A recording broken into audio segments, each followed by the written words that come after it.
Sors d'ici, vieille, tu ne fais pas partie de cette famille.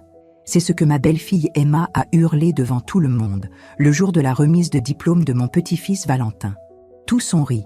Mon propre fils, Mathis, a détourné les yeux. Je me suis levée, j'ai dit calmement « Très bien ».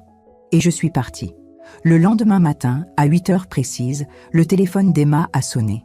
Quand elle a vu le numéro qui s'affichait, elle s'est évanouie sur le carrelage de sa cuisine. Je m'appelle Ophélie Collin, j'ai 61 ans. Et je vais vous raconter comment une photo de famille peut mentir pendant 20 ans. Tout a commencé bien avant cette humiliation publique. Bien avant que les mots de ma belle-fille ne résonnent comme des gifles dans le gymnase du lycée Louis-le-Grand. Pour comprendre ce jour de juin 2024, il faut revenir en arrière. Très loin en arrière. J'avais 41 ans quand Mathis m'a présenté Emma. C'était en 2005, un dimanche après-midi dans mon appartement du 16e arrondissement. Le soleil entrait par les grandes fenêtres et éclairait le parquet ciré. Je me souviens du bruit de leurs pas dans l'escalier. J'avais préparé un gâteau aux pommes. Mon fils avait 23 ans. Il rayonnait. Emma en avait 22. Elle était jolie, élégante, avec ce sourire calculé que je n'ai su déchiffrer que des années plus tard. Elle a regardé autour d'elle, les moulures, les tableaux, le grand canapé en velours gris, et j'ai vu quelque chose briller dans ses yeux. Ce n'était pas de l'admiration, c'était de la convoitise. « Quelle belle maison, Madame Collin !» a-t-elle dit en posant sa main sur le dossier d'une chaise Louis XV qui avait appartenu à ma grand-mère. « Merci, Emma. Fais comme chez toi. » Si j'avais su qu'elle prendrait cette phrase au pied de la lettre. Mathis m'avait expliqué leur projet.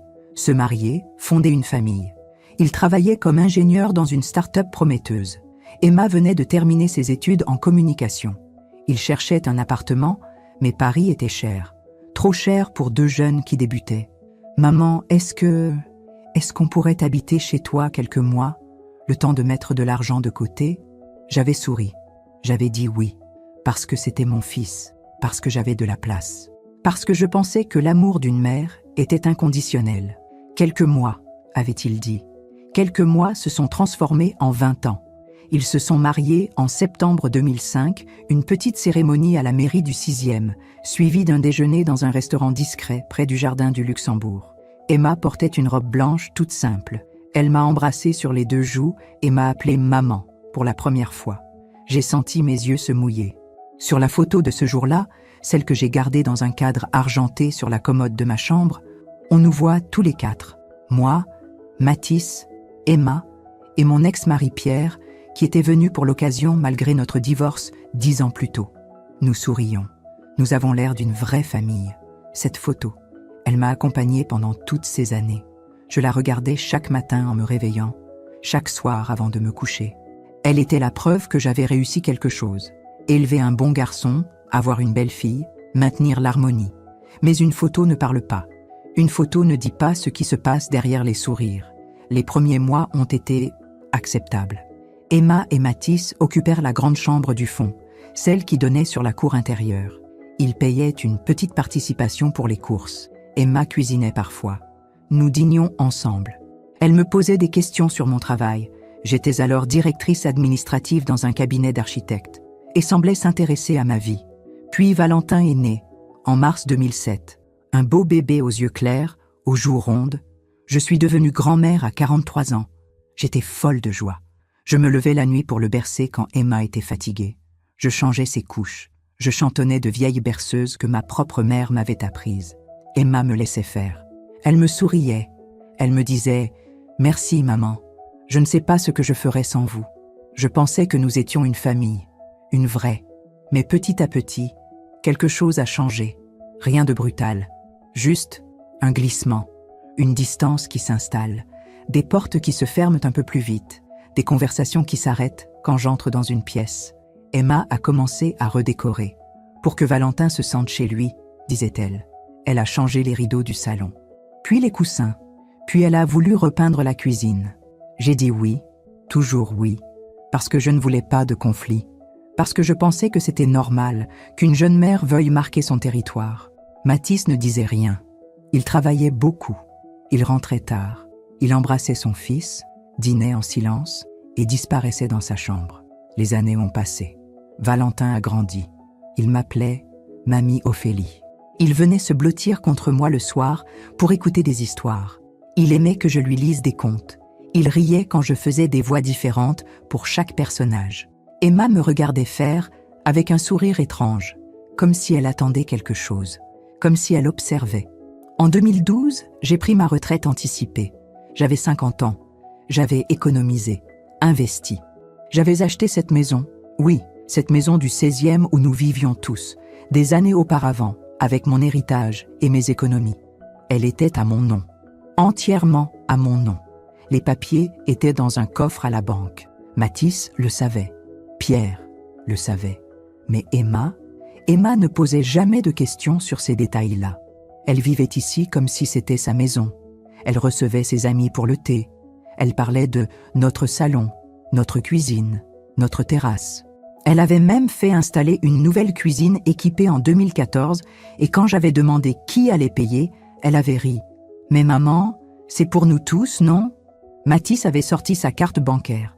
J'avais laissé faire, parce que je ne voulais pas être cette belle-mère, celle qui compte, celle qui réclame, celle qui rappelle que c'est sa maison. Valentin est entré au collège, puis au lycée. Il étudiait bien. Il était poli, doux, un peu timide. Il me ressemblait. Emma s'en agaçait parfois. « Il est trop sensible », disait-elle. « Il faut qu'il s'endurcisse. » Moi, je trouvais qu'il était parfait. Mais avec le temps, j'ai remarqué qu'Emma le tenait à distance de moi. Quand je proposais de l'emmener au cinéma, elle trouvait une excuse. Quand je voulais l'aider pour ses devoirs, elle disait qu'il avait besoin d'autonomie. Peu à peu, Valentin a cessé de venir me voir. Il restait dans sa chambre. Il ne me parlait presque plus. Je me suis dit que c'était l'adolescence, que c'était normal. Mais au fond de moi, je savais. Je savais qu'Emma lui parlait, qu'elle lui disait des choses, qu'elle construisait un mur entre lui et moi. Et Mathis ne disait rien. Il hochait la tête. Il laissait faire.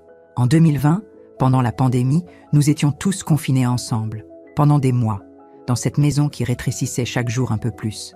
Emma a commencé à se plaindre. « On manque d'espace », disait-elle. « Cette maison est trop vieille. Il faudrait déménager. » Déménager. Comme si c'était elle qui décidait. J'ai souri, j'ai dit « Nous verrons ». Mais je commençais à comprendre.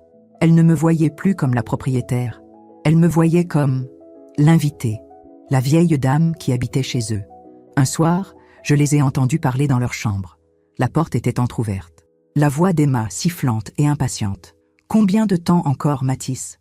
Elle va rester ici jusqu'à quand? C'est ma mère, Emma. Je sais. Mais cette maison, on pourrait en faire tellement plus si... Si quoi? Si elle n'était pas toujours là. » J'ai fermé les yeux. J'ai reculé dans le couloir. Je suis retournée dans ma chambre. J'ai regardé la photo de notre mariage, celle où nous sourions tous les quatre. Et pour la première fois, j'ai compris que cette photo mentait. Les mois suivants, Emma est devenue de plus en plus froide. Elle ne me parlait presque plus. Elle ne me regardait plus. Quand je posais une question, elle répondait par monosyllabes. Mathis faisait semblant de ne rien voir. Valentin, lui, évitait mon regard. Je suis devenue transparente dans ma propre maison. Mais je n'ai rien dit. Je me suis tue, parce que j'espérais encore que les choses changeraient, que Mathis se réveillerait, que l'amour reviendrait. Je me trompais. Et puis, il y a eu cette soirée de juin 2024, la remise de diplôme de Valentin. Il avait 18 ans. Il avait obtenu son baccalauréat avec mention. J'étais fière. J'avais acheté un costume neuf pour l'occasion. J'avais préparé un cadeau, une montre gravée avec ses initiales. Emma m'a regardé ce matin-là et a dit « Vous comptez vraiment venir ?» J'ai cligné des yeux. « Bien sûr, c'est mon petit-fils. » Elle a haussé les épaules. « Comme vous voulez. » Nous sommes arrivés au lycée Louis-le-Grand. La cérémonie était belle. Les élèves en toge, les parents applaudissant, les discours émouvants. Valentin a reçu son diplôme. Il a souri. Il a cherché des yeux dans la foule. Il m'a vu. Il a détourné le regard. Après la cérémonie, il y avait un cocktail dans le gymnase. Des petits fours, du champagne, des rires. Les familles se regroupaient pour des photos. J'ai voulu m'approcher de Valentin pour le féliciter. Emma s'est interposée. Elle m'a regardée. Elle a souri. Ce sourire glacial que je connaissais si bien. Et puis elle a dit, assez fort pour que tout le monde entende, « Sors d'ici, vieille, tu ne fais pas partie de cette famille. » Le silence est tombé. Tous les regards se sont tournés vers moi. Certains ont ri. D'autres ont baissé les yeux, gênés. Mathis était à côté d'elle. Il n'a rien dit. Il a détourné les yeux. Valentin était figé, son diplôme à la main. J'ai senti quelque chose se briser en moi. Pas mon cœur. Non. Quelque chose de plus profond. Quelque chose qui ressemblait à la dernière illusion. Je me suis levée. J'ai posé mon verre. J'ai dit calmement, d'une voix posée. Très bien. Et je suis partie. Je suis rentrée chez moi. Non. Je suis rentrée dans ma maison. Celle que j'avais achetée. Celle qui m'appartenait. J'ai regardé la photo sur la commode. Cette photo de mariage. Cette famille qui souriait. J'ai ouvert un tiroir. J'ai sorti une enveloppe. À l'intérieur, il y avait les papiers de propriété.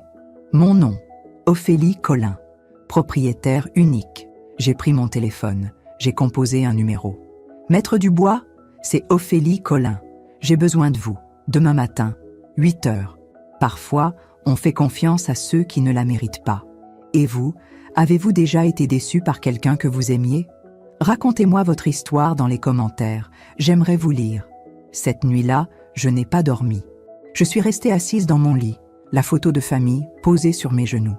La lumière de la lune entrait par la fenêtre et éclairait nos visages figés dans ce sourire éternel. Septembre 2005. Nous avions l'air si heureux. J'ai passé mon doigt sur le visage d'Emma. 22 ans. Jeune. Jolie. Innocente en apparence. Comment avais-je pu être aussi aveugle? J'ai repensé à toutes ces années. 20 ans à partager mon toit, ma vie, mon quotidien. 20 ans à me taire, à m'effacer, à laisser faire. 20 ans à croire que l'amour d'une mère suffisait à maintenir une famille unie. Mais ce soir, dans le gymnase du lycée Louis-le-Grand, devant tous ces gens, Emma avait arraché le dernier voile.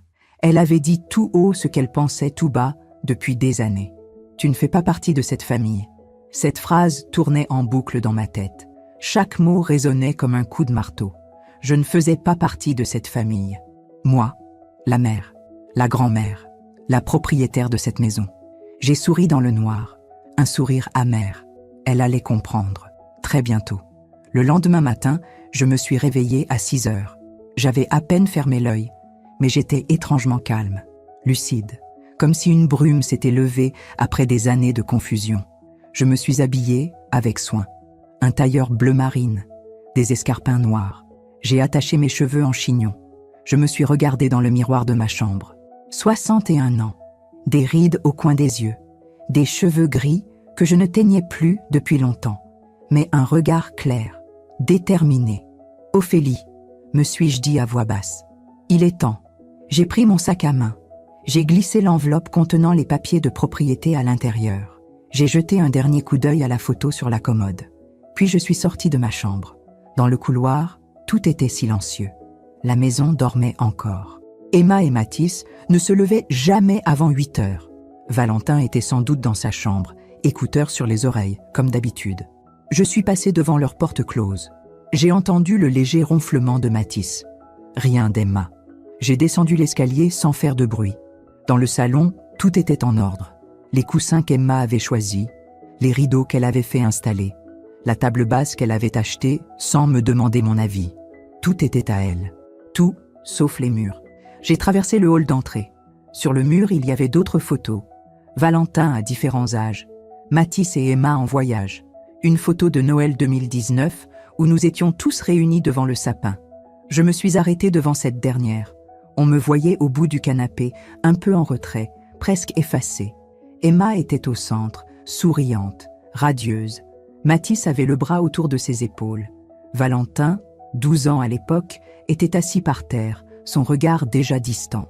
Je me suis demandé à quel moment j'étais devenue invisible dans ma propre maison. Je suis sortie sans bruit. L'air de juillet était déjà chaud. Paris se réveillait lentement. Quelques passants pressés. Le bruit lointain du métro. Un livreur qui déchargeait des caisses devant la boulangerie du coin. J'ai marché jusqu'au cabinet de Maître Dubois. Il se trouvait à 10 minutes, avenue Victor Hugo. Un bel immeuble haussmannien, une plaque de cuivre à l'entrée. Jean-Luc Dubois était l'avocat de ma famille depuis 30 ans. C'était lui qui avait géré la succession de ma mère en 1998. C'était lui qui avait rédigé mon testament. C'était lui qui connaissait tous mes biens, tous mes comptes, tous mes papiers. Il m'attendait dans son bureau. La pièce sentait le cuir et le vieux bois. Des étagères remplies de dossiers juridiques, une grande fenêtre donnant sur l'avenue. « Ophélie », a-t-il dit en se levant pour me serrer la main. « Asseyez-vous. Vous m'avez semblé déterminée. » Au téléphone. Je me suis assise. J'ai posé mon sac sur mes genoux. J'ai respiré profondément. « Jean-Luc, j'ai besoin que vous me disiez exactement quels sont mes droits. » Il a hoché la tête. « Concernant la maison du 16e, celle où j'habite avec mon fils, ma belle-fille et mon petit-fils. » Il a ouvert un dossier devant lui. « Vous en êtes l'unique propriétaire. Achat en 1995 avec votre héritage et vos économies personnelles. Entièrement payées. Aucun prêt en cours. Aucune hypothèque. Votre nom seul figure sur l'acte de propriété. Mon fils le sait. Oui, vous m'aviez demandé de le lui expliquer lors de son mariage. Et sa femme ? Jean-Luc a froncé les sourcils. Elle n'était pas présente lors de cet entretien. Vous m'aviez dit que Mathis s'en chargerait. J'ai fermé les yeux. Bien sûr, Mathis devait lui dire. Mais l'avait-il fait ? Ou avait-il laissé Emma croire que cette maison était la leur ? Peu importe, ai-je dit. Ce que je veux savoir, c'est simple. Puis-je leur demander de partir ? Jean-Luc a croisé les mains sur son bureau. Légalement, oui, vous êtes propriétaire. Ils occupent les lieux avec votre accord, mais sans bail. Vous pouvez leur signifier un congé. Quel est le délai ? En théorie, 6 mois. Mais dans certaines circonstances, si vous invoquez la nécessité de reprendre possession de votre bien pour y habiter personnellement, le délai peut être réduit. Combien ? 3 mois. Parfois moins en cas de situation urgente. J'ai réfléchi. 3 mois. C'était long, trop long. Mais je ne voulais pas d'un scandale judiciaire. Je ne voulais pas que Valentin soit mêlé à un procès. Et pour la voiture ? La Mercedes ? Oui, elle est à mon nom. Mathis l'utilise, mais c'est moi qui l'ai achetée. C'est moi qui paie l'assurance. Alors vous pouvez la récupérer à tout moment. Il suffit de demander la restitution des clés. J'ai hoché la tête lentement. « Ophélie », a dit Jean-Luc après un silence. « Que s'est-il passé ?» Je lui ai raconté. La remise de diplôme, les mots d'Emma, le rire des invités, le silence de Mathis. Quand j'ai eu fini, Jean-Luc s'est adossé à sa chaise. Il m'a regardé avec une expression mêlée de tristesse et de colère. « C'est inadmissible », a-t-il dit doucement. « C'est fini », ai-je répondu. « Je ne veux plus être traitée comme une étrangère dans ma propre maison. Que voulez-vous faire ? Je veux qu'il parte. Je veux récupérer ma maison. Je veux récupérer ma vie. » Il a acquiescé. « Très bien. Je rédige la notification aujourd'hui même. Voulez-vous que je la leur envoie par courrier recommandé ou préférez-vous que je les appelle ? » J'ai réfléchi. Un courrier, c'était froid, administratif. Mais un appel serait plus immédiat, plus brutal. « Appelez-les », ai-je dit. « Demain matin, 8 heures précises. » Jean-Luc a noté. Et pour la voiture ? Même chose. Demandez la restitution immédiate des clés. « Ophélie, vous êtes sûre ?» J'ai souri. « Jean-Luc, je n'ai jamais été aussi sûre de ma vie. Je suis rentrée chez moi vers 10 heures. La maison était maintenant éveillée. J'entendais des voix dans la cuisine, le bruit de la cafetière, une odeur de pain grillé. J'ai enlevé mes chaussures dans l'entrée. J'ai accroché mon manteau. J'ai pris une grande inspiration. Puis, je suis entrée dans la cuisine. Emma était assise à la table, une tasse de café à la main, son téléphone dans l'autre. Elle portait une robe d'été légère, ses cheveux blonds détachés sur ses épaules. Elle avait l'air détendue, satisfaite. Mathis était debout près de l'évier, en train de rincer son bol. Il ne m'a pas regardé quand je suis entrée. Valentin n'était pas là. « Bonjour », ai-je dit calmement. Emma a levé les yeux de son téléphone. Elle m'a regardée. Elle n'a pas répondu. Mathis a grommelé quelque chose qui ressemblait vaguement à un bonjour. Je me suis servi un café. J'ai pris une tartine. Je me suis assise à la table, en face d'Emma. Le silence était épais, pesant. « Bien dormi ?» ai-je demandé en étalant du beurre sur ma tartine. Emma a haussé les épaules. « Oui. Et vous ? Très bien. » Elle a souri. Ce sourire froid que je connaissais. Tant mieux. J'ai mordu dans ma tartine. J'ai bu une gorgée de café. J'ai regardé par la fenêtre. Le soleil brillait. Les oiseaux chantaient. Mathis est sorti de la cuisine sans un mot. Emma a continué à pianoter sur son téléphone. Moi, j'ai pensé à l'appel qui allait venir. Demain, 8 heures. Le téléphone qui allait sonner. Et j'ai souri. L'après-midi, je suis allée me promener. J'avais besoin de marcher, de respirer, de réfléchir. Je suis descendue jusqu'au jardin du Trocadéro. Il y avait des touristes, des enfants qui couraient, des couples enlacés. Je me suis assise sur un banc face à la tour Eiffel. J'ai regardé cette structure de fer se dresser vers le ciel, solide, inébranlable. J'ai pensé à ma vie, à ces 20 ans passés à m'effacer, à me taire, à espérer que les choses s'arrangeraient d'elles-mêmes. J'avais été faible, j'avais eu peur du conflit, j'avais cru que l'amour suffisait. Mais l'amour, le vrai, n'est pas à sens unique. L'amour, le vrai, ne demande pas à quelqu'un de disparaître pour que les autres puissent exister. Emma m'avait traitée de vieille. Elle m'avait humiliée publiquement. Elle m'avait dit que je ne faisais pas partie de la famille. Très bien. Si je ne faisais pas partie de leur famille, alors ils ne faisaient pas partie de ma maison. Le soir, nous avons dîné en silence. Valentin était là cette fois. Il a mangé sans lever les yeux de son assiette. Il ne m'a pas parlé.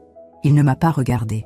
Mon petit-fils, mon Valentin, celui que j'avais bercé bébé, celui à qui j'avais lu des histoires, celui qui m'appelait « Mamie Ophélie » avec tant de tendresse.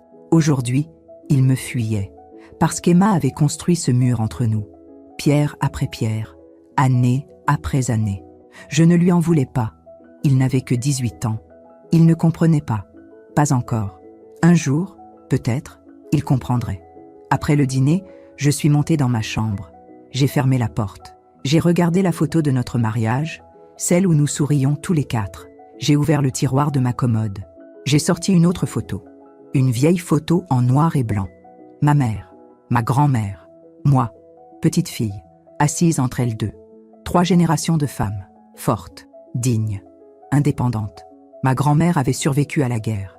Ma mère avait élevé seule ses 2 enfants après le départ de mon père. Moi, j'avais divorcé et reconstruit ma vie. Nous étions des survivantes. Et ce soir, pour la première fois depuis des années, je me sentais redevenir moi-même. Cette nuit-là encore, j'ai peu dormi. Mais ce n'était plus de la tristesse, c'était de l'anticipation. Demain, 8 heures, le téléphone allait sonner. J'ai imaginé la scène. Emma, dans sa cuisine, sa tasse de café à la main. Le téléphone qui vibre. Un numéro qu'elle ne reconnaît pas. Elle décroche. « Madame Collin ? Ici maître Jean-Luc Dubois, avocat. J'appelle de la part de Madame Ophélie Collin. » Le silence, la confusion, puis la panique. Madame Collin est propriétaire de la maison où vous résidez actuellement. Elle souhaite reprendre possession de son bien. Vous disposez d'un délai légal pour quitter les lieux. De plus, elle demande la restitution immédiate des clés de la Mercedes immatriculée à son nom. J'ai imaginé le visage d'Emma, la stupeur, l'incrédulité, puis la colère, mais surtout la peur. Parce qu'elle allait comprendre. Elle allait comprendre qu'elle n'était pas chez elle, qu'elle ne l'avait jamais été. Qu'elle avait vécu 20 ans dans une maison qui appartenait à la vieille dame qu'elle venait d'humilier. Je me suis levée, j'ai ouvert la fenêtre. L'air de la nuit était doux. Paris scintillait au loin.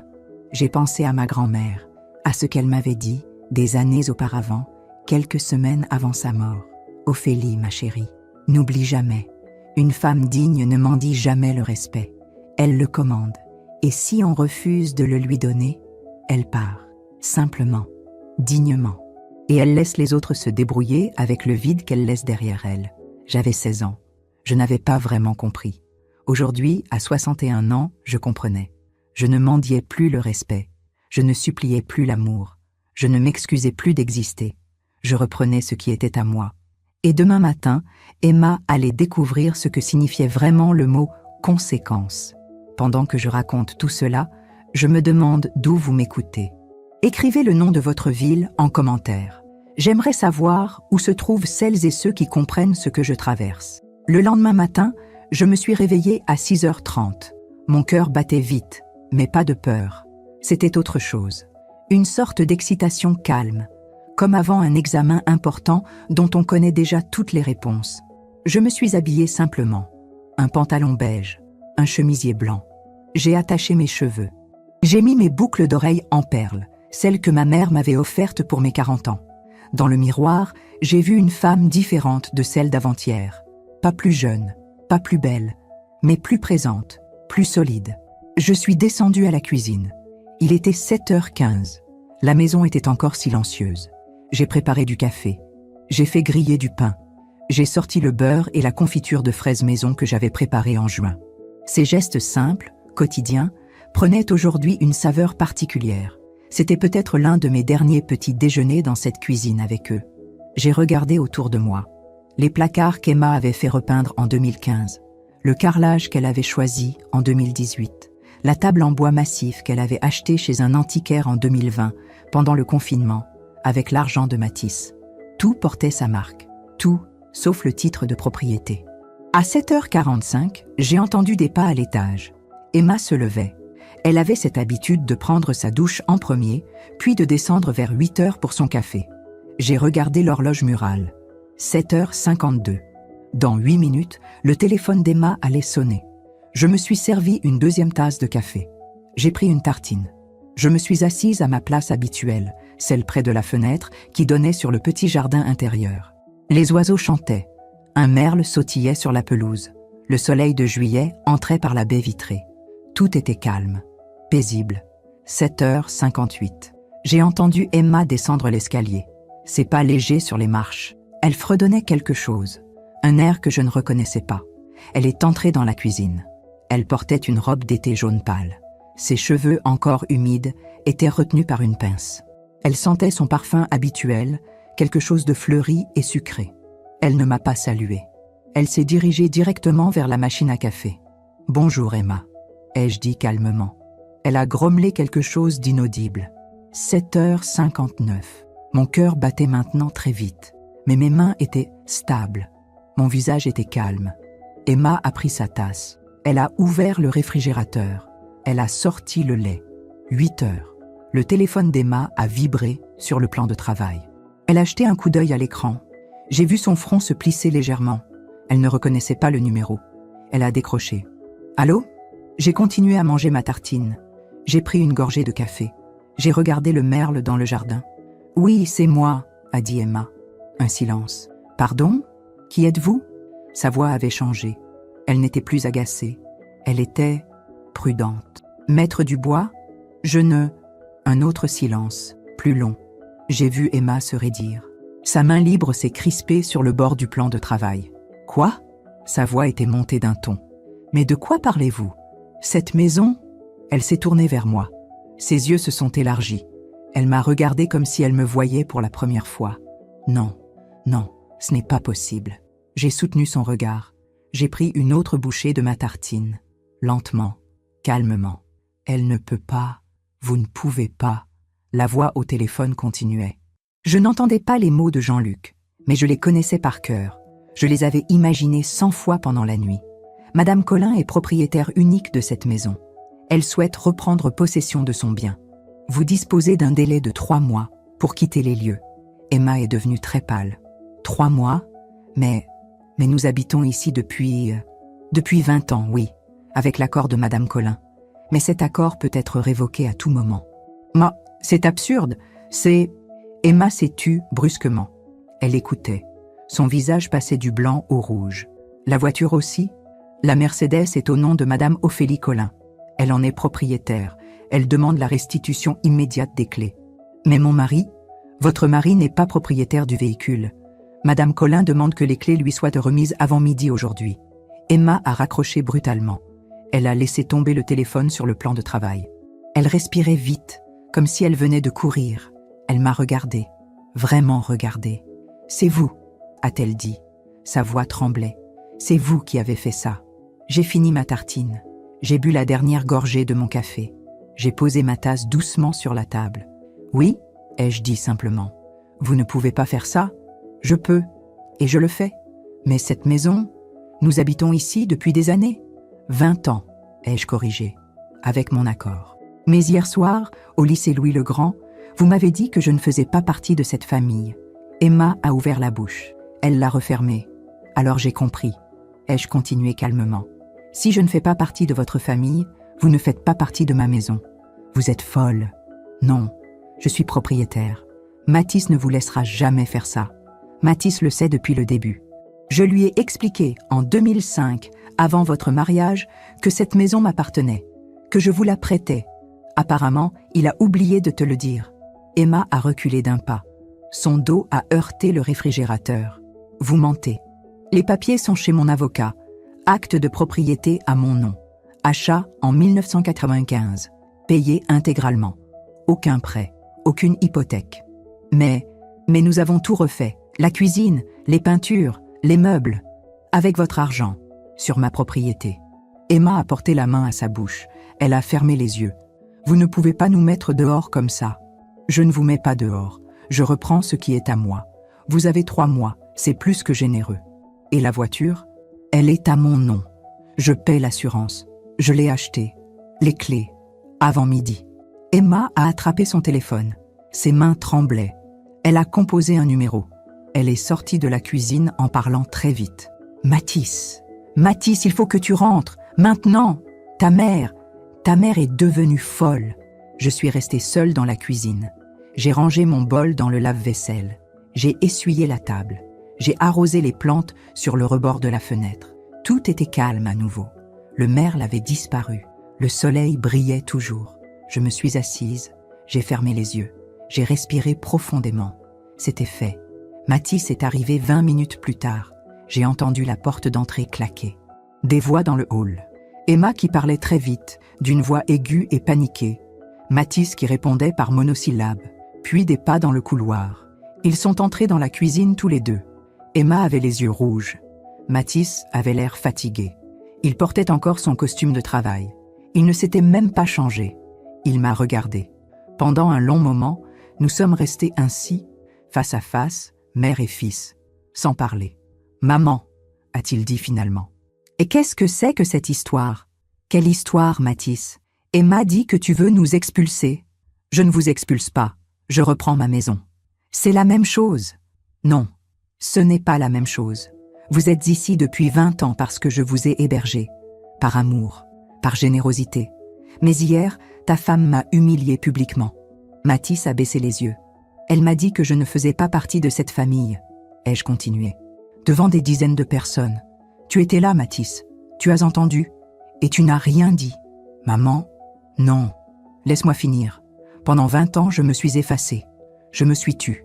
J'ai laissé Emma redécorer ma maison comme si c'était la sienne.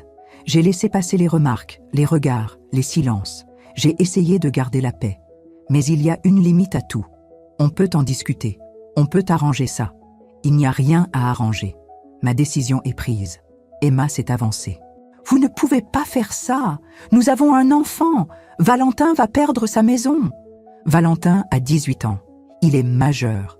Et de toute façon, il ne me parle plus depuis des années. Tu as construit un mur entre lui et moi. C'est faux. C'est vrai. Chaque fois que je voulais passer du temps avec lui, tu trouvais une excuse. Chaque fois que je proposais quelque chose, tu refusais. Tu l'as éloigné de moi, petit à petit, année après année. Mathis s'est passé la main dans les cheveux. Maman, s'il te plaît, on peut aller vivre ailleurs, d'accord, mais pas comme ça, pas en 3 mois. C'est le délai légal. Mon avocat te confirmera. Et la voiture? Elle est à mon nom. Les clés. Avant midi. Mais j'en ai besoin pour le travail. Tu n'avais qu'à y penser avant. Emma a éclaté en sanglots. De vrais sanglots. Bruyants et dramatiques. Elle s'est effondrée sur une chaise.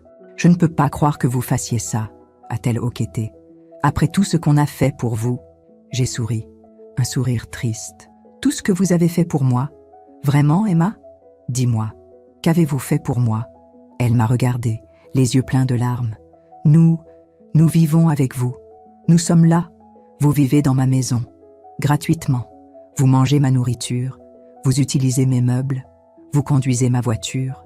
Et en échange, vous me traitez comme une étrangère. Ce n'est pas vrai. Hier, devant tout le monde, tu m'as dit de partir.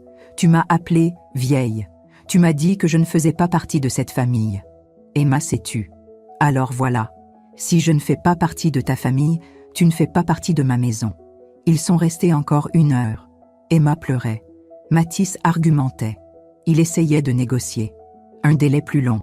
Une alternative. Une solution. Mais j'étais inflexible. 3 mois. Pas un jour de plus.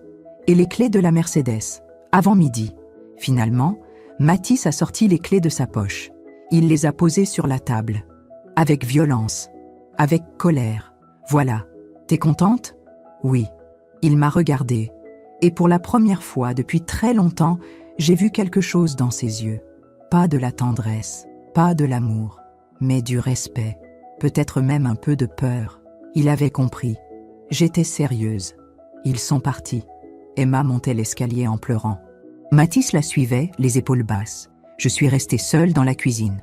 J'ai pris les clés de la Mercedes. Je les ai fait tourner entre mes doigts. Le porte-clés était un petit cadre photo. À l'intérieur, il y avait une photo de Valentin bébé. Je l'ai regardé longuement. Mon petit-fils, 3 mois peut-être, ses yeux clairs, son sourire édenté. Où était passé ce bébé? Où était passé cet enfant qui m'appelait mamie, avec tant de tendresse? Il avait grandi. Il était devenu un jeune homme. Et quelque part en chemin, je l'avais perdu. J'ai fermé les yeux. J'ai serré les clés dans ma main. L'après-midi, je suis sortie. J'avais besoin d'air. J'ai marché jusqu'au parc Monceau. C'était là que j'emmenais Valentin quand il était petit. Nous nous asseyions sur un banc. Je lui lisais des histoires. Il riait, il courait, il me prenait la main. Je me suis assise sur notre banc, celui près de la roseraie. Il y avait d'autres enfants, d'autres grands-mères, d'autres familles. J'ai pensé à la mienne, à ce qu'elle était devenue, à ce qu'elle n'avait jamais vraiment été. Et j'ai compris quelque chose d'important. Une famille, ce n'est pas juste du sang, ce n'est pas juste un nom, c'est du respect, de l'amour, de la considération. Et si ces choses-là manquent, alors ce n'est plus une famille, c'est juste des gens qui habitent sous le même toit. Le soir, quand je suis rentrée, la maison était silencieuse. Personne dans le salon, personne dans la cuisine. J'ai monté l'escalier. Je suis passée devant la chambre de Mathis et Emma. La porte était fermée. J'entendais des voix étouffées. Emma pleurait encore. Je suis passée devant la chambre de Valentin. La porte était entr'ouverte. Il était assis sur son lit, ses écouteurs sur les oreilles, son ordinateur sur les genoux. Il m'a vue. Nos regards se sont croisés. Pendant une seconde, j'ai cru voir quelque chose. Une question, une hésitation. Mais il a détourné les yeux. J'ai continué vers ma chambre. J'ai fermé la porte. J'ai regardé la photo sur la commode. Septembre 2005. Notre mariage. Nos sourires. J'ai ouvert le tiroir. J'ai sorti l'autre photo. Celle de ma grand-mère, ma mère et moi. 3 générations de femmes fortes. Mamie, ai-je murmuré. J'espère que tu es fière de moi. J'ai enfin compris. Je me demande encore si j'ai fait le bon choix. Et vous? Qu'auriez-vous fait à ma place? Dites-le moi dans les commentaires. J'aimerais savoir. Les jours suivants ont été étranges. Nous vivions toujours sous le même toit, mais ce n'était plus la même maison. C'était comme si des murs invisibles s'étaient dressés entre nous. Des murs de silence, de regards évités, de portes qui se fermaient un peu trop vite. Emma ne me parlait plus. Elle ne me regardait même plus. Quand je rentrais dans une pièce, elle en sortait. Quand je préparais mon café le matin, elle attendait que je parte pour descendre. Elle avait transformé son évitement en un art. Mathis, lui, était différent. Il ne m'évitait pas. Il me regardait. Mais dans ses yeux, je voyais quelque chose de nouveau. Une sorte de calcul. Comme s'il cherchait comment me faire changer d'avis. Comment me convaincre. Comment récupérer ce qu'il pensait avoir perdu. Il ne comprenait pas encore. Ce n'était pas une question de négociation. Ce n'était pas un conflit qu'on pouvait résoudre avec des mots ou des promesses. C'était une question de dignité. Une semaine après l'appel de Maître Dubois, j'étais dans le salon en train de lire quand Mathis est entré. Il était midi. Emma était sortie faire des courses. Valentin était dans sa chambre. « Maman » a-t-il dit en s'asseyant en face de moi. « Il faut qu'on parle. » J'ai fermé mon livre. J'ai attendu. « Je sais que tu es en colère » a-t-il commencé. « Je comprends. Ce qu'Emma a dit à la remise de diplôme, c'était déplacé. C'était horrible. Elle s'excuse. » Elle s'excuse? Oui. Elle regrette. Elle était stressée. Valentin lui avait fait une réflexion le matin même. Elle était à cran. Elle ne pensait pas vraiment ce qu'elle a dit. J'ai souri. Un sourire triste. Mathis. Emma ne m'a jamais présenté d'excuses. Pas une seule fois. Ni ce jour-là, ni après. Il a détourné les yeux. Elle est gênée. Elle est surtout furieuse de découvrir que cette maison ne lui appartient pas. Maman, dis-moi, Mathis. Quand je t'ai expliqué, en 2005, que cette maison m'appartenait, qu'est-ce que tu as dit à Emma? Il s'est tu. Tu lui as dit, n'est-ce pas? Tu lui as expliqué que nous vivions chez moi, que c'était temporaire, que c'était un service que je vous rendais? Le silence de Mathis était éloquent. Tu ne lui as jamais dit, ai-je murmuré. Pendant 20 ans, tu as laissé ta femme croire que cette maison était la vôtre. Ah, ce n'est pas... Pourquoi, Mathis? Il a respiré profondément. Il s'est passé la main dans les cheveux. un geste qu'il faisait depuis l'enfance quand il était nerveux. Parce qu'elle n'aurait jamais accepté, a-t-il fini par dire. Emma, elle a sa fierté. Elle n'aurait jamais accepté de vivre chez ta mère. Elle voulait son propre chez elle. Alors tu lui as menti. Je ne lui ai pas menti. Je n'ai juste pas précisé. C'est la même chose. Maman, s'il te plaît, essaie de comprendre. Oh, je comprends très bien. Tu as eu peur. Peur qu'Emma refuse de vivre ici. Peur de devoir chercher un appartement. Peur de payer un loyer. Alors tu as laissé faire. Tu as laissé ta femme croire qu'elle était chez elle. Et tu m'as laissé devenir une invitée dans ma propre maison. Mathis a baissé la tête. Je suis désolé, a-t-il murmuré. Moi aussi. Cette conversation m'a hanté pendant des jours. Mon fils, mon propre fils. Il savait. Depuis le début, il savait que cette maison m'appartenait. Et il n'avait rien dit. Il m'avait laissé m'effacer. Il m'avait laissé subir les remarques d'Emma, ses regards, ses silences, par lâcheté, par confort. J'ai repensé à toutes ces années, à tous ces moments où j'avais espéré qu'il interviendrait, qu'il défendrait sa mère, qu'il dirait à Emma de me respecter. Mais il ne l'avait jamais fait, parce qu'au fond, c'était plus facile ainsi, plus facile de me laisser me taire, plus facile de maintenir la paix en sacrifiant ma dignité. 2 semaines après l'appel, Emma a commencé à chercher un appartement. Je le savais parce que je voyais les annonces immobilières sur la table de la cuisine. Des pages et des pages imprimées, annotées, entourées. Paris 16e, 90 mètres carrés, 3 chambres, balcon. Les prix étaient astronomiques. Un soir, je suis passé devant leur chambre. La porte était entr'ouverte. J'ai entendu leur conversation. Nous ne pouvons pas nous permettre ça, disait Mathis. Même avec nos 2 salaires, les loyers ont explosé. Alors on fait quoi? La voix d'Emma était aiguë, paniquée. On va vivre dans une banlieue lointaine? Dans un 2 pièces? Je ne sais pas. Et Valentin? Il va devoir changer de lycée pour sa terminale? Perdre tous ses amis? Il a eu son bac, Emma. Il commence la fac en septembre. La fac? Comment va-t-on payer ses études si on doit payer un loyer exorbitant? On trouvera une solution. Quelle solution? On vivait ici gratuitement. Gratuitement, Mathis, pendant 20 ans. Tu te rends compte de l'argent qu'on a économisé? Il y a eu un long silence. C'est de ta faute, a repris Emma. Sa voix était froide maintenant. Tu aurais dû t'arranger pour que cette maison soit à ton nom. Tu aurais dû convaincre ta mère. Emma, tu es son fils unique. Cette maison devrait te revenir. Elle est vivante, Emma. C'est sa propriété. Justement, elle ne va pas vivre éternellement. Elle a 61 ans. Dans quelques années, Emma. Quoi? C'est la vérité. Dans quelques années, cette maison sera à toi. C'est logique, c'est normal. Et on sera déjà parti. On aura tout perdu. Je me suis éloignée. Je n'en avais pas entendu assez. J'en avais entendu trop. Emma attendait que je meure. Elle attendait que je disparaisse pour récupérer cette maison. Et Mathis ne disait rien. Cette nuit-là, je n'ai pas dormi. Je suis restée assise dans mon lit, la photo de famille sur mes genoux. J'ai repensé à tout, à tous ces signaux que j'avais ignorés, à toutes ces petites phrases que je n'avais pas comprises. En 2018, Emma avait dit en plaisantant « Dans 20 ans, cette maison sera à nous ». En 2020, pendant le confinement, elle avait dit « Quand on sera vraiment chez nous, on pourra tout refaire ». En 2022, elle avait demandé à Mathis « Ta mère a fait un testament ?» Je n'avais pas compris. Je n'avais pas voulu comprendre. Mais maintenant, tout était clair. Emma avait toujours su. Ou du moins, elle avait toujours soupçonné que cette maison m'appartenait. Et elle avait attendu. Patiemment. Elle avait attendu que je vieillisse, que je m'affaiblisse, que je meure. Pour récupérer ce qui, selon elle, devait revenir à Mathis. À eux. Le lendemain matin, j'ai appelé Maître Dubois. « Jean-Luc, j'ai besoin de modifier mon testament. » « Bien sûr, Ophélie. Vous voulez prendre rendez-vous ? Le plus tôt possible. Demain, 15 heures ? Parfait. » Le lendemain après-midi, j'étais dans le bureau de Jean-Luc. L'odeur familière du cuir et du vieux bois. La grande fenêtre donnant sur l'avenue Victor Hugo. « Alors, a-t-il dit en ouvrant mon dossier. « Ah, que souhaitez-vous modifier ? Tout ?» Il a levé les yeux vers moi. « Dans mon testament actuel, cette maison revient à Mathis. Je veux changer ça. Vous voulez la léguer à quelqu'un d'autre ? Non. Je veux qu'elle soit vendue. Et que le produit de la vente soit réparti entre plusieurs associations. » Jean-Luc a posé son stylo. « Ophélie, vous êtes sûre ? Absolument ? Votre fils ne recevra rien, il recevra ce qu'il mérite. C'est-à-dire rien.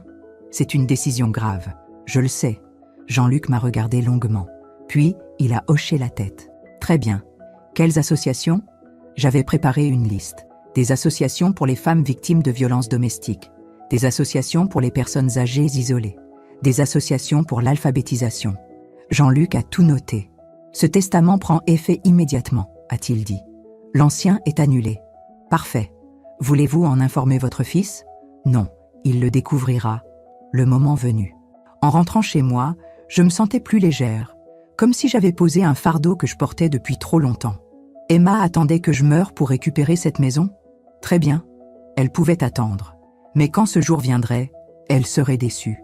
Cette maison ne serait jamais à elle, ni à Mathis. Elle irait à ceux qui en avaient vraiment besoin. 1 mois après l'appel de Maître Dubois, l'ambiance dans la maison était devenue irrespirable. Emma était dans un état de stress permanent. Elle passait ses journées sur les sites immobiliers. Elle visitait des appartements. Elle revenait chaque fois plus déprimée. Tout est hors de prix, se plaignait-elle à Mathis. Pour un 90 mètres carrés décent dans le 16e, il faut compter 3 500 € par mois. On ne peut pas payer ça. Je sais. Alors on fait quoi ? On déménage dans le 18e ? Dans le 19e ? Peut-être. Tu te rends compte ? Après avoir vécu ici, le ton d'Emma était plein d'amertume. Elle regardait autour d'elle, les moulures, le parquet, les hauts plafonds, comme si elle regardait un paradis perdu. Moi, j'observais. Je me taisais. Je laissais la réalité faire son travail. Valentin, pendant ce temps, était de plus en plus distant. Il ne parlait à personne. Il restait enfermé dans sa chambre. Il ne descendait que pour manger, rapidement, en silence. Un soir, je l'ai croisé dans le couloir. Il sortait de la salle de bain. J'ai essayé de croiser son regard. « Valentin », ai-je dit doucement. Il s'est arrêté. Il m'a regardé. Pendant 1 seconde, j'ai vu cet enfant que j'avais bercé. Cet enfant à qui j'avais lu des histoires. « Mamie », a-t-il dit. Sa voix était hésitante. Mon cœur s'est serré. Il ne m'avait pas appelé comme ça depuis des années. « Oui, mon chéri ?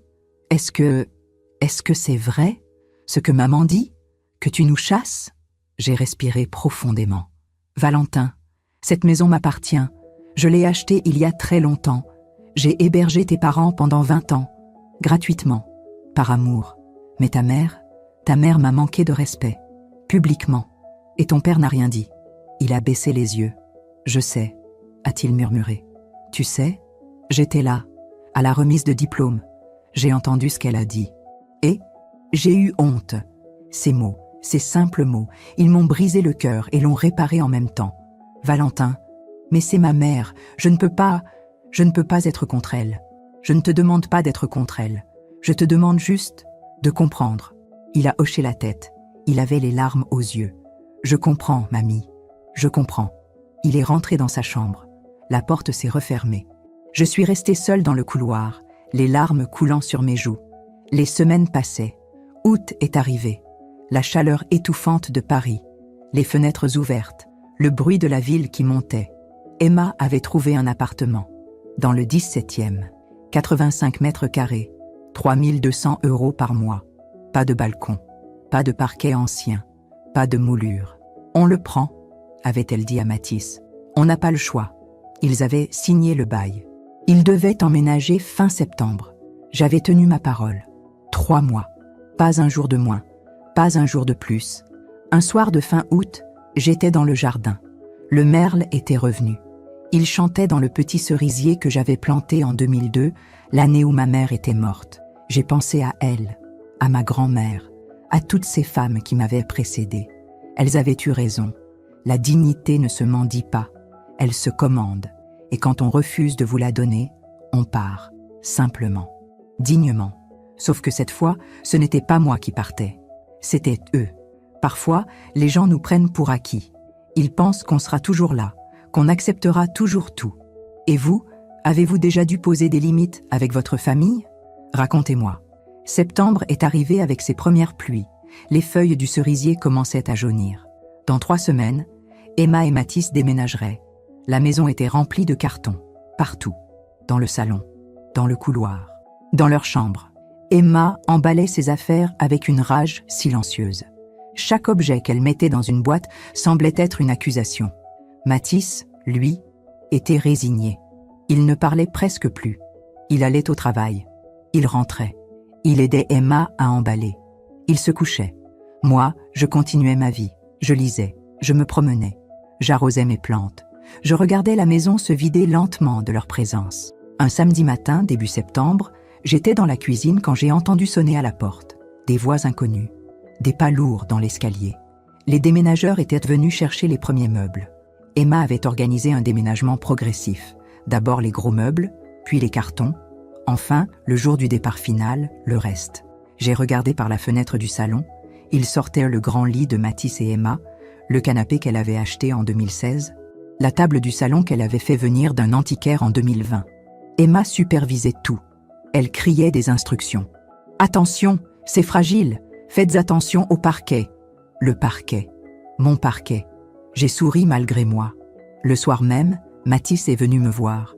J'étais dans ma chambre, en train de lire. « Maman, je peux entrer ?»« Oui. » Il s'est assis sur le bord de mon lit. Il avait l'air épuisé. « Dans 3 semaines, on sera partis, a-t-il dit. « Je sais. Emma veut qu'on se dise au revoir maintenant.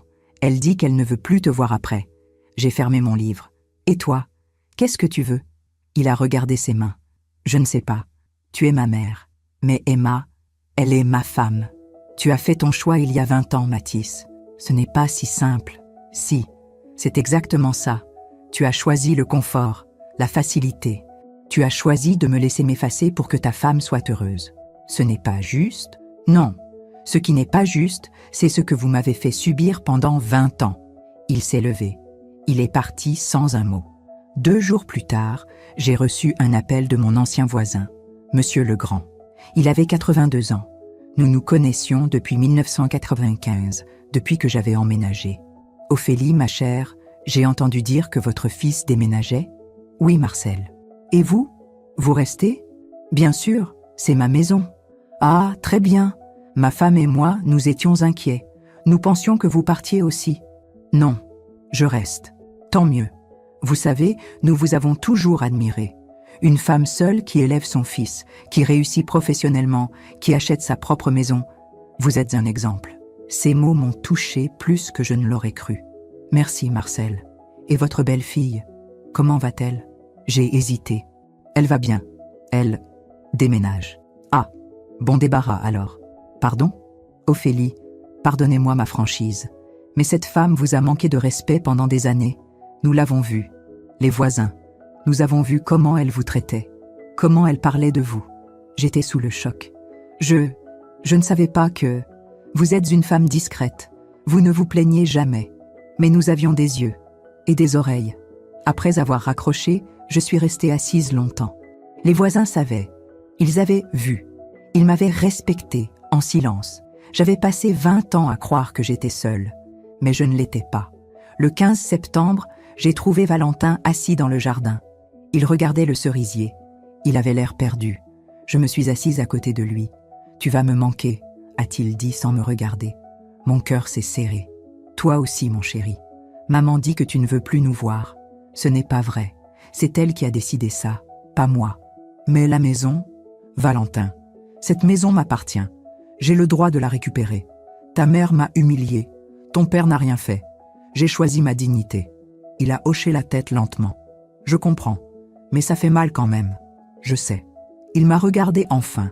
Ses yeux étaient ceux d'un enfant perdu. « Est-ce que je pourrais venir te voir?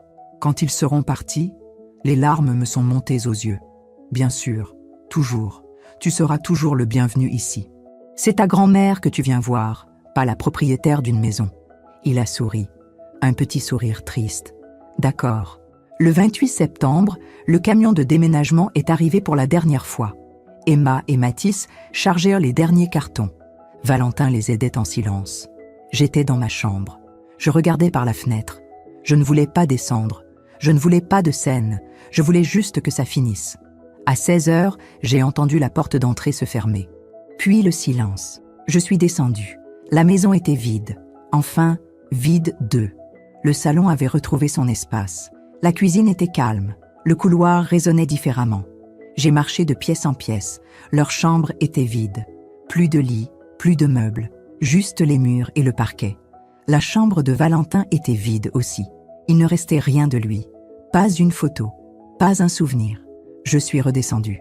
Sur la table du salon, il y avait une enveloppe. Mon nom écrit dessus. L'écriture de Mathis. J'ai ouvert. Maman.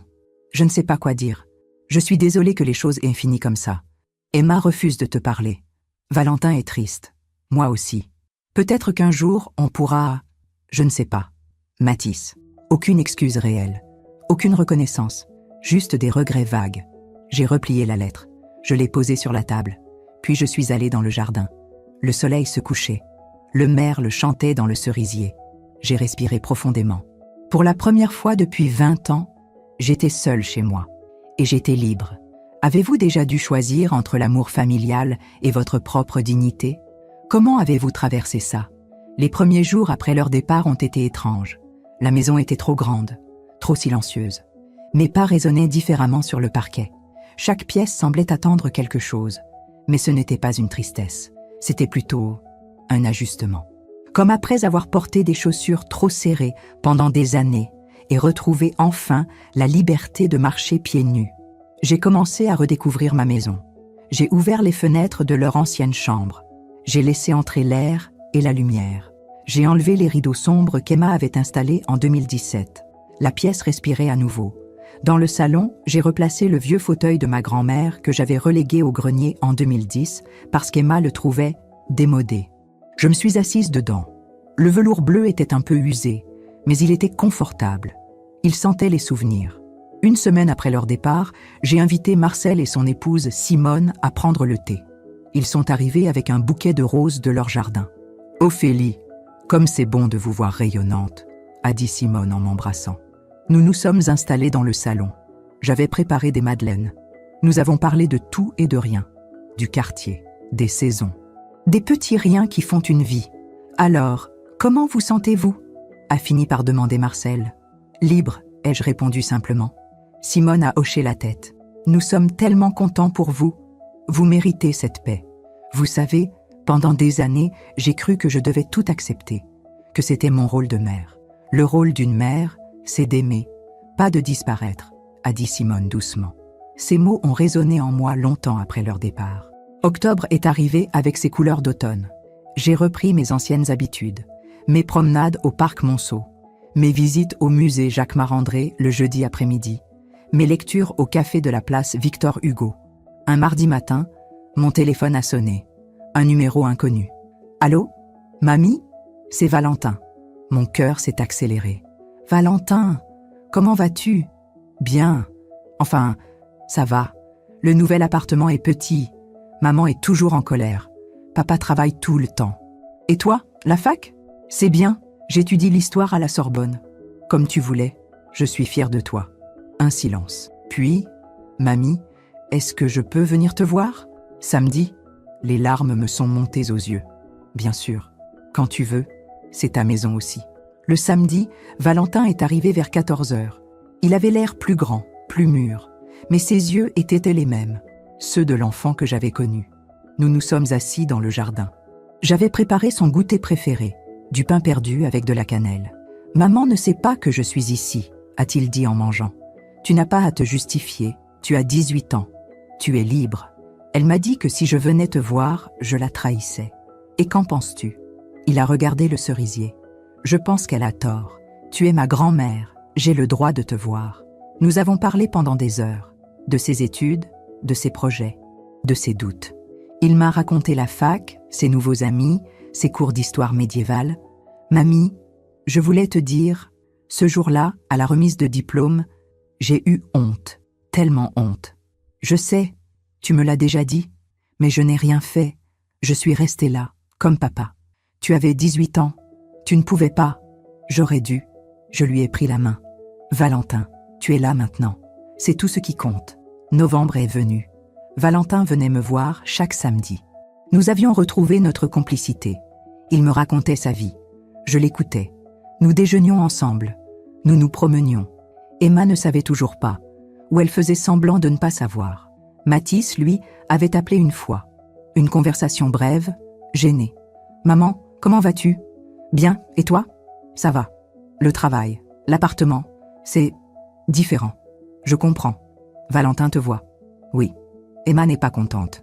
Ce n'est pas Emma qui décide. Un silence. Non. Tu as raison. Bon, je te laisse. Au revoir, Mathis. Cette conversation m'avait laissé avec un sentiment étrange. Mathis semblait perdu, comme s'il réalisait enfin quelque chose. Mais il était trop tard. Un samedi de fin novembre, Valentin est arrivé avec un air préoccupé. « Qu'est-ce qui ne va pas ?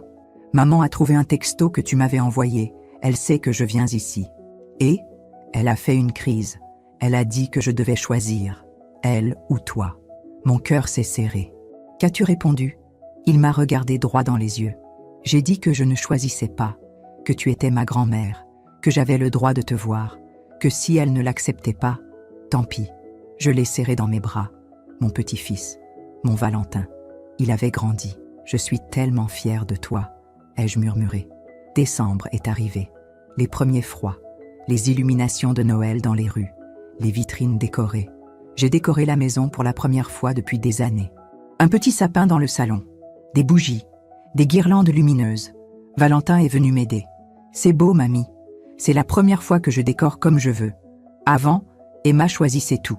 Elle aimait le moderne, le minimaliste. Moi, j'aime les traditions, les souvenirs. Nous avons accroché des boules anciennes, celles de ma mère, celles de ma grand-mère. Chaque décoration racontait une histoire. « Tu viens pour Noël ?» ai-je demandé. « Je ne sais pas. Maman veut qu'on soit ensemble, tous les trois. Je comprends. Mais j'aimerais être ici, avec toi. Tu es le bienvenu. Toujours. » Le 24 décembre au soir, on a sonné à ma porte. J'ai ouvert. C'était Valentin, avec une valise. « Je reste avec toi, mamie. » Maman n'était pas d'accord, alors je suis partie. Je l'ai fait entrer. Nous avons passé Noël ensemble. Juste nous deux. Nous avons cuisiné. Nous avons ri. Nous avons regardé de vieux films. Et pour la première fois depuis des années, j'ai passé un vrai Noël. Heureux. Simple. Vrai. Janvier 2025 est arrivé avec la neige. Paris était blanc, silencieux, comme enveloppé dans du coton. Valentin était resté avec moi pendant les vacances universitaires. Il dormait dans son ancienne chambre, que j'avais redécorée simplement. Un lit, un bureau, des étagères remplies de livres. C'est mieux qu'avant, avait-il dit. Plus calme, plus moi. Emma avait appelé plusieurs fois. Valentin ne répondait pas toujours.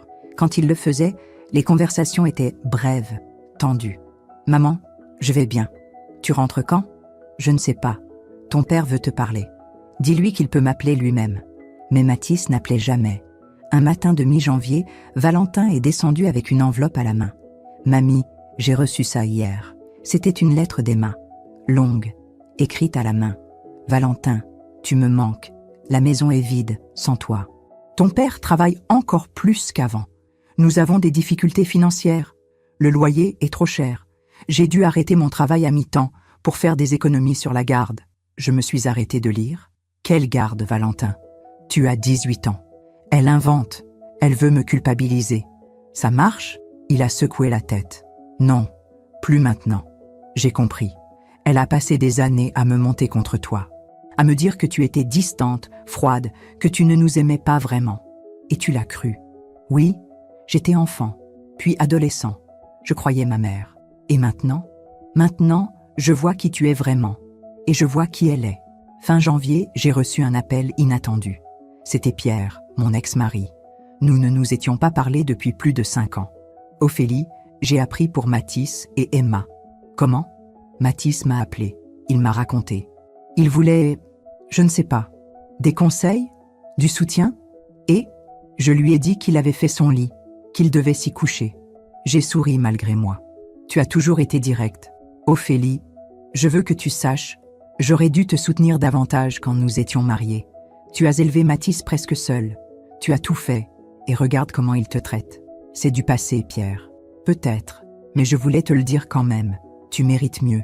Après avoir raccroché, je suis restée longtemps assise, le téléphone à la main.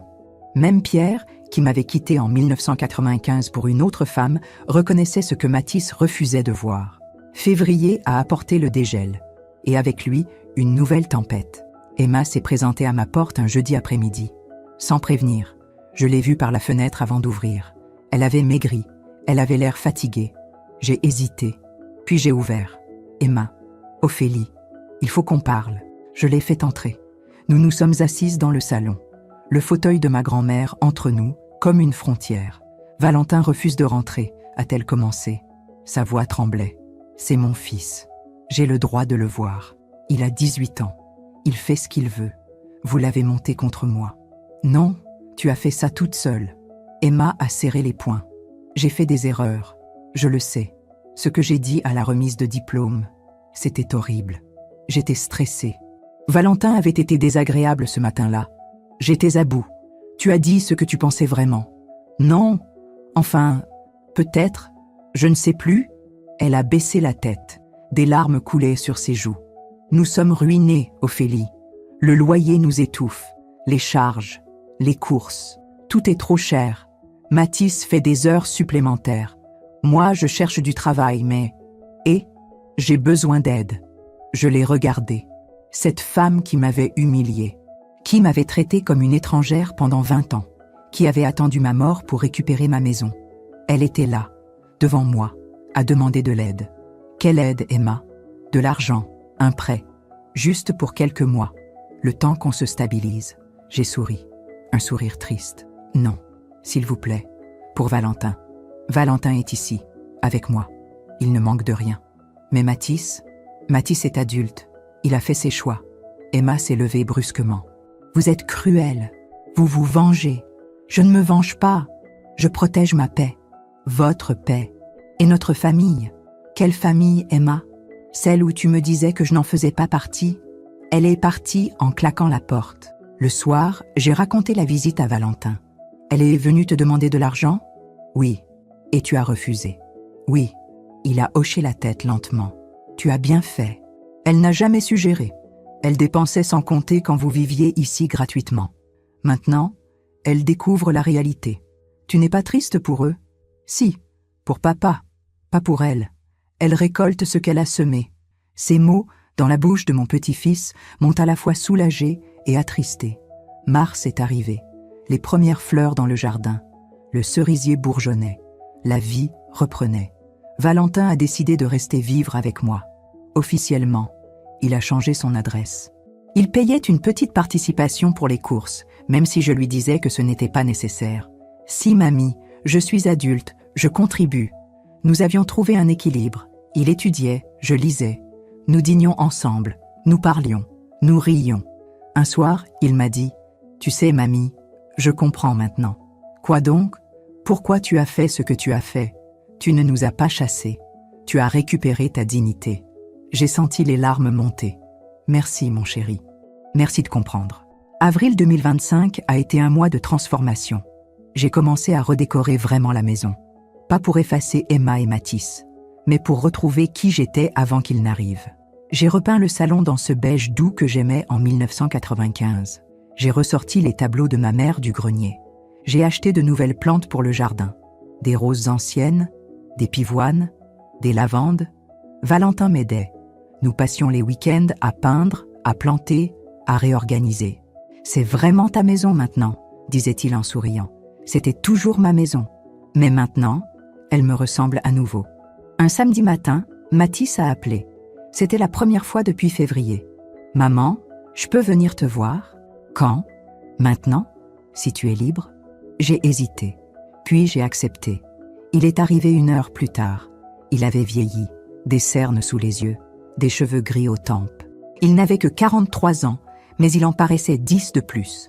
Nous nous sommes assis dans le jardin. Le cerisier était en fleurs. Les pétales blancs tombaient comme de la neige. « Emma ne sait pas que je suis ici », a-t-il dit. « Je vois. » Elle serait furieuse. « Pourquoi es-tu venu, Mathis ?» Il a regardé ses mains. « Pour m'excuser. Vraiment. Pas comme dans la lettre. Pas avec des mots vagues. J'ai attendu. J'ai été lâche. Pendant 20 ans. J'ai laissé Emma te manquer de respect. J'ai laissé la situation se dégrader. Je savais que cette maison t'appartenait. J'aurais dû le lui dire clairement dès le début. Pourquoi ne l'as-tu pas fait? Parce que j'avais peur qu'elle refuse de vivre ici. Et vivre ici, c'était tellement confortable, gratuit, facile. Tu as choisi le confort. Oui. Et maintenant, je paie. Emma m'en veut. Elle dit que c'est ma faute, que j'aurais dû hériter de cette maison, que tu es égoïste. Et toi? Qu'en penses-tu ? Il a levé les yeux vers moi. Je pense que tu avais tous les droits. C'était ta maison. C'est toujours ta maison. Et ce qu'Emma a dit ce jour-là, tu ne méritais pas ça. Les larmes me sont montées aux yeux. Merci, Mathis. Est-ce qu'on peut recommencer ? Pas comme avant, mais autrement ? Je ne sais pas. Il faut du temps. Je comprends. Il est resté encore 1 heure. Nous avons parlé. De tout. De rien. De lui. De ses difficultés. De son travail qui l'épuisait. D'Emma qui devenait de plus en plus amère. Quand il est parti, j'ai senti quelque chose se dénouer en moi. Ce n'était pas le pardon. Pas encore. Mais c'était un début. Mai est arrivé avec ses journées longues et lumineuses. Valentin a fêté ses 19 ans. J'ai organisé un petit dîner. J'ai invité Marcel et Simone. Pierre est venu aussi, pour la première fois depuis des années. « Joyeux anniversaire, mon garçon !» a dit Pierre en serrant Valentin dans ses bras. « Merci, grand-père. Nous avons mangé dans le jardin. Nous avons ri. Nous avons chanté. C'était simple, joyeux, vrai. C'est le meilleur anniversaire de ma vie, a dit Valentin ce soir-là. Pourquoi ? Parce que je suis avec les gens qui m'aiment vraiment. Sans tension, sans faux semblant. Juin 2025. 1 an exactement après la remise de diplôme qui avait tout changé. J'étais dans le jardin, en train d'arroser les roses, quand la sonnette a retenti. J'ai ouvert. C'était Emma. Elle avait encore maigri. Ses cheveux étaient mal coiffés. Elle portait un jean délavé et un t-shirt froissé. Ce n'était plus la femme élégante que j'avais connue. Emma, Ophélie, je peux entrer ? Je l'ai fait entrer. Nous nous sommes assises dans le salon. Le même salon où elle m'avait ignorée pendant des années. Je sais que tu ne veux plus m'aider, a-t-elle commencé. Je ne viens pas pour ça. Alors pourquoi ? Pour te dire que tu avais raison. J'ai cligné des yeux. Sur tout, sur nous, sur moi. J'ai passé 20 ans à croire que cette maison était à moi, à me comporter comme si c'était le cas. Mathis m'avait laissé croire ça. Et quand j'ai découvert la vérité, tu étais furieuse. Oui, mais pas seulement contre toi, contre lui aussi. Il m'avait menti. Pendant 20 ans, il ne t'avait pas menti. Il avait juste omis. C'est pareil, elle avait raison. Emma, pourquoi es-tu vraiment là ? Pour m'excuser ? Pour ce que j'ai dit ? Ce jour-là ? À la remise de diplôme ? C'était cruel, injuste. Tu ne méritais pas ça. Je l'ai regardé. Son visage était sincère, ses yeux rouges. Tu m'as fait très mal ce jour-là. Je sais. Et je le regrette. Vraiment. Pourquoi maintenant ? Pourquoi pas avant ? Parce que j'ai perdu Valentin. Parce que Mathis me regarde différemment. Parce que j'ai découvert ce que c'était de vivre sans filet. De payer un loyer. De compter chaque euro. Tu as découvert la réalité. Oui. Et j'ai compris que pendant 20 ans, tu nous as offert quelque chose de précieux. Et je ne t'ai jamais remercié. Jamais respecté. Les larmes coulaient sur ses joues. Je ne te demande pas de me pardonner. Juste de savoir que je regrette. Après son départ, je suis restée longtemps dans le salon. La photo de notre mariage était toujours sur la commode. Septembre 2005. Nos sourires. Cette photo ne mentait plus. Elle racontait simplement un moment. Un instant figé dans le temps. Avant que la vie ne devienne compliquée. J'ai pris la photo.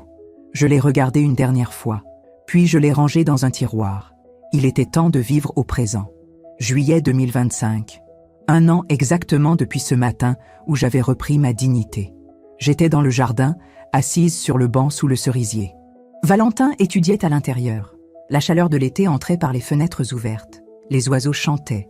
Mon téléphone a sonné. Un numéro que je connaissais maintenant. Mathis. Maman. Est-ce que je peux passer te voir ? Avec Emma ? J'ai hésité. Depuis la visite d'Emma en juin, je ne les avais pas revus. D'accord. Cet après-midi ? Oui, merci. Ils sont arrivés vers 15 heures. Emma portait une robe simple. Mathis avait l'air moins fatigué qu'en avril. Ils se tenaient en la main. Nous nous sommes assis dans le salon.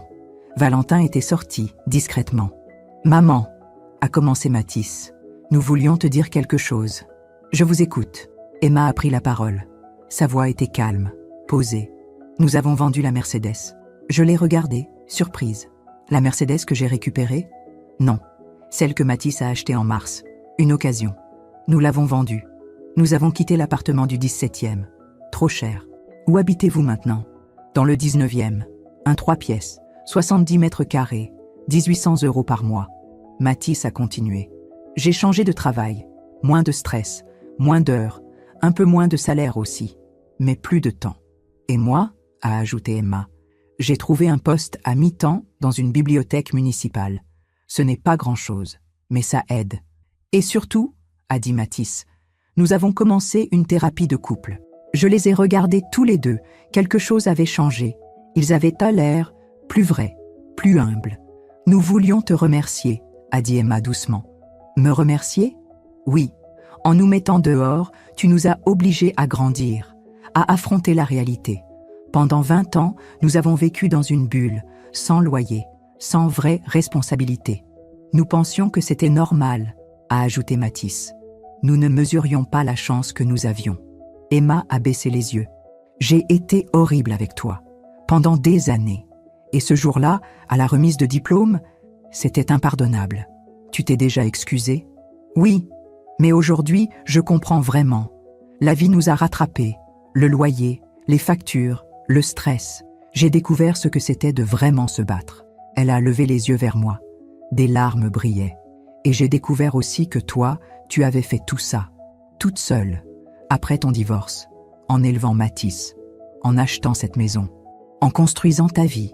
Et moi, je te regardais de haut. Sa voix s'est brisée. La vie m'a remise à ma place. Nous avons parlé longtemps.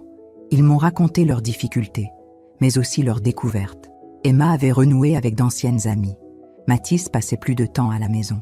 Ils se parlaient vraiment, pour la première fois depuis des années. Le malheur nous a rapprochés, a dit Mathis. C'est étrange, non? Non, ai-je répondu. Parfois, il faut perdre pour comprendre ce qu'on avait. Emma m'a regardée. Est-ce qu'on peut revenir? Pas habiter ici? Juste faire partie de ta vie? J'ai réfléchi, longuement. Je ne sais pas si je peux oublier. Nous ne te demandons pas d'oublier. Juste de nous donner une chance. Une chance de quoi? De te montrer que nous avons changé, que nous te respectons, que nous t'aimons. J'ai senti les larmes monter. Il faudra du temps. Nous avons tout le temps, a dit Mathis. Août 2025. Emma et Mathis sont venus dîner. Valentin était là. Nous avons mangé dans le jardin. L'ambiance était différente, plus légère, plus simple. Emma a aidé à débarrasser sans qu'on le lui demande. Mathis a raconté des histoires qui nous ont fait rire. Valentin les regardait avec quelque chose de nouveau dans les yeux. De l'espoir, peut-être. En partant, Emma m'a embrassé sur les joues. Merci de nous avoir reçus. De rien. Non. Vraiment. Merci. Septembre 2025. Valentin commençait sa 2e année à la Sorbonne. Il vivait toujours avec moi. Il voyait ses parents 1 fois par semaine maintenant. Comment tu les trouves? Lui ai-je demandé un soir. Différent? Maman est plus calme, papa est plus présent. Ils se parlent. Tu es content? Oui, mais je ne retournerai pas vivre avec eux. Ma place est ici, avec toi. Ces mots ont réchauffé mon cœur. Un matin d'octobre, j'ai reçu un appel étrange. Un numéro de l'hôpital Lariboisière. Madame Collin? Oui, nous vous appelons au sujet de Madame Emma Collin.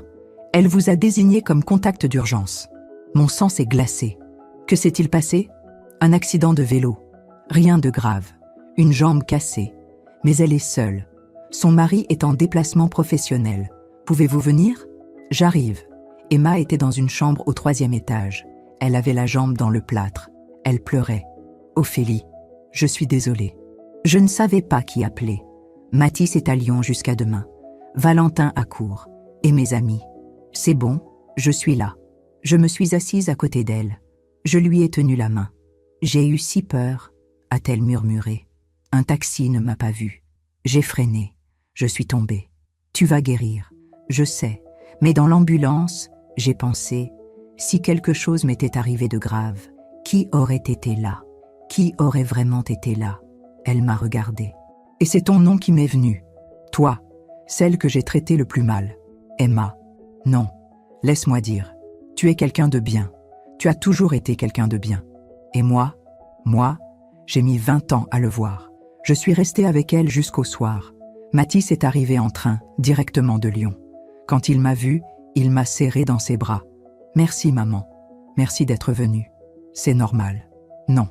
Après tout ce qu'elle t'a fait, tu aurais pu refuser. Je n'ai jamais été cruelle, Mathis. Juste digne. Il a hoché la tête. Ses yeux brillaient. Je sais, et c'est pour ça que je t'admire. En rentrant chez moi ce soir-là, j'ai regardé le jardin. Le cerisier avait perdu ses feuilles. L'automne arrivait. Mais au printemps, il refleurirait. Comme moi. Comme nous tous. La vie avait rendu ce qu'elle devait rendre. Emma avait découvert la vulnérabilité, l'humilité, la gratitude. Mathis avait découvert le respect, la reconnaissance. Et moi, j'avais découvert que la dignité ne se négociait jamais, mais que le pardon, lui, pouvait se construire.